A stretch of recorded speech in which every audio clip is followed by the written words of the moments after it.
the country that trained them. We want them back home. Kayode will surely testify to what I'm about to say. The same people who were carrying placard in 1998 with the same people carrying placard in London now. And the age is even catching up with many of us. You can't carry placard anymore.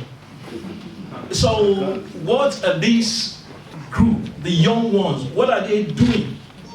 Or what they intend to do to make sure that they don't just train people, dump them here, make sure they go back home and do something, please.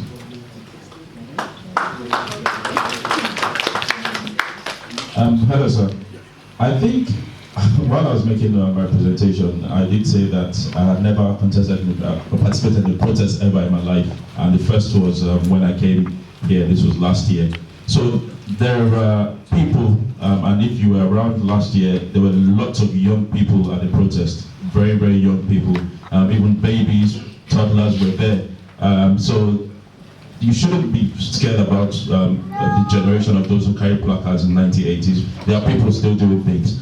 And there are lots of young people who have many friends who have left here and gone back to Nigeria, and they are serving and they are working in Nigeria. So there is no, we don't have any lack of skilled people, whether in Nigeria or here. People are leaving Nigeria, coming here to train and going back, and people are coming here to stay. So there are lots and many, many more people in Nigeria already trained, whether in Nigeria or abroad, that need the opportunity to work. And what we should be clamoring for is the opportunity. Give them, let them be jobs. I think Dr. Jalia put in a presentation that the unemployment rate in Nigeria is really, really high.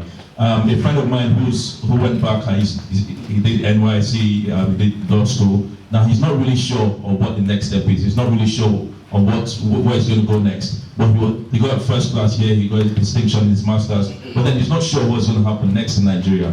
So it's not about whether we have skilled people. We have skilled people, but then there are no opportunities or there are no employment for them. So don't be worried about the generational gap. That's sorted already. Thank you. I just want to add on from what my friend just said. Is there's a common saying: you will see when you are ready to see. And there's another common saying in terms of social pressure. Sorry about the Fulanis I want to talk about. Apology. There's a saying that market to read, works to retain. If there's opportunity for young people, are they going to take it? Are they ready to gamble and see how it goes? That is one. Are there any support mechanism available within the diaspora, either to fold that responsibility here before we take it back home? Another issue is that, is there any other practicality that we can add on to young people? The aging population in Nigeria is growing. The third generation that are supposed to look after when we are old, they are not even there. They haven't got the capacity and they are not being empowered. What do we do? What this forum is it going to do to take forward so that we can form a formidable organization or pressure group, whatever you call it, and take this type of money to Nigeria to develop? That's just my worries.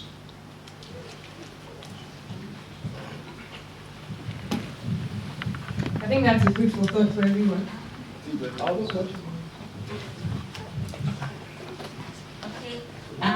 Thank you for your comments about the Fulanis. So I have to pick on that. Obviously, I'm Fulani, and it is my responsibility, social responsibility, for your comment. Yes, I think that if there is an opportunity for them, they will take it. But you have to also look at what has been happening in Nigeria from when Nigeria was formed. Do you understand? We never had that good governance. So a lot of people have been marginalized, a lot of people have been ignored. You understand what I'm saying? So if there is no development, do you understand what else can they do? You know? And these are people that they are nomads. They move around, some of them. Okay? So you need to understand that their need might be a little bit different from the everyday person that is a settler and just goes to the market. It's like some people that practice fishing somewhere else. They move according to the season. You understand what I'm saying? But if there is an opportunity being presented to them, they will take it. And remember, a developmental process takes time. It doesn't happen in a day. Okay? Thank you. But we're working towards that. Right now, as I'm talking right now, Deepo, myself, and a couple of other people, we have a Facebook group for advocates, and we're getting advocates everywhere. Okay? We even have a membership form, so you become an advocate. Okay? Thank you.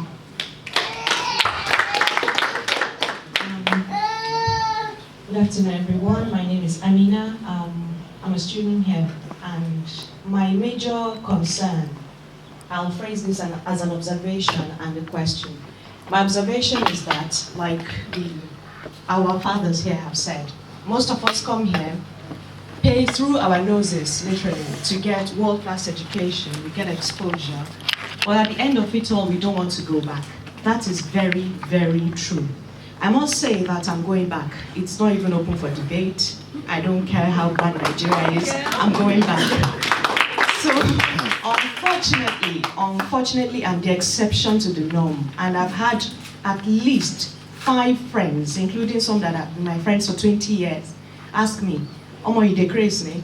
Why are you going back home? What's there for you? How much do you earn? What would you do with your salary? Look for better jobs here." The list of complaints and supports, so to speak, is endless. My question is this. When we suffer so much, because Nigerians are so rugged that we will come here with school fees for 1-year masters and we'll get a PhD out of it.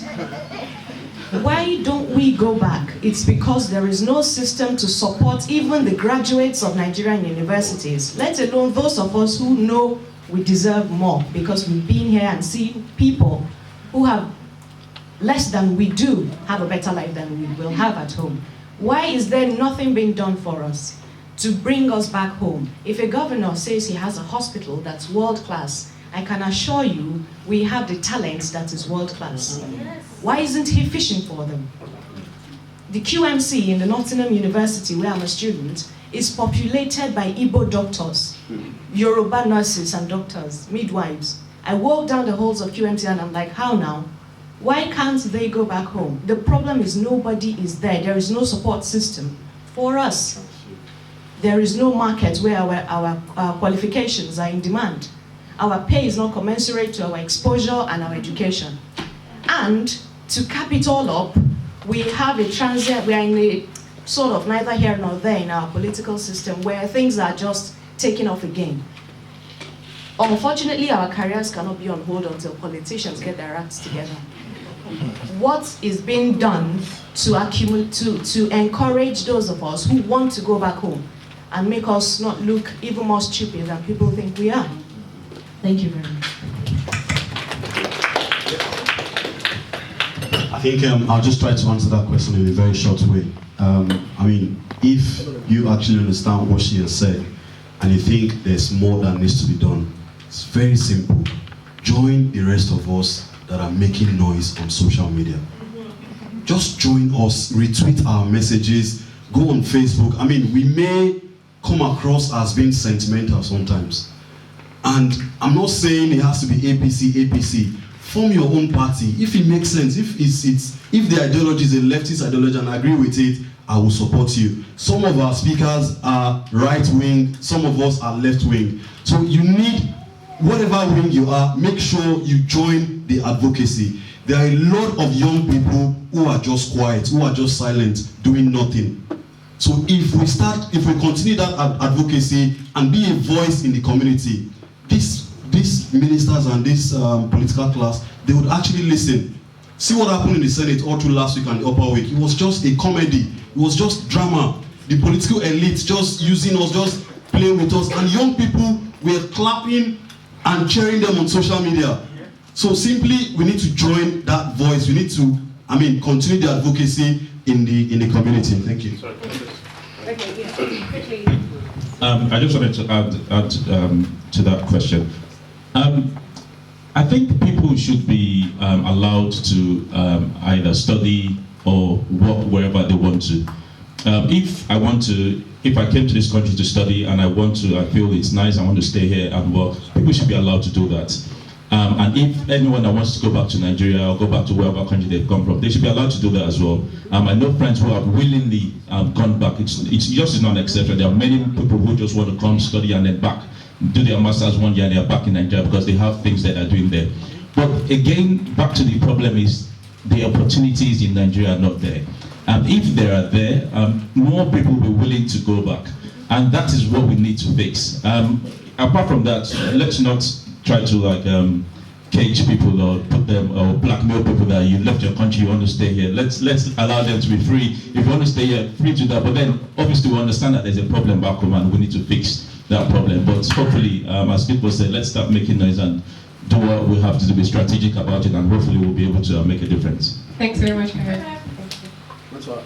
I don't know the microphone. Well, I can sum this all up on just an old saying. If you put your house in order in the morning, at night, the children will come home and continue what you started. It's directed this is directed at the elders and the people who have been our predecessors and our ancestors before us. But really, my question is actually it has to do with the Pan-Africanism talk you had earlier. What projection do you feel will be an outcome in the next 5 years? Because again, prior to like my time, okay, I've had loads of like Pan-African movement speakers growing up in London, and in America, and unfortunately, I really haven't seen much positive results that have inspired me, apart from dearly beloved Uncle Obama, who is sent to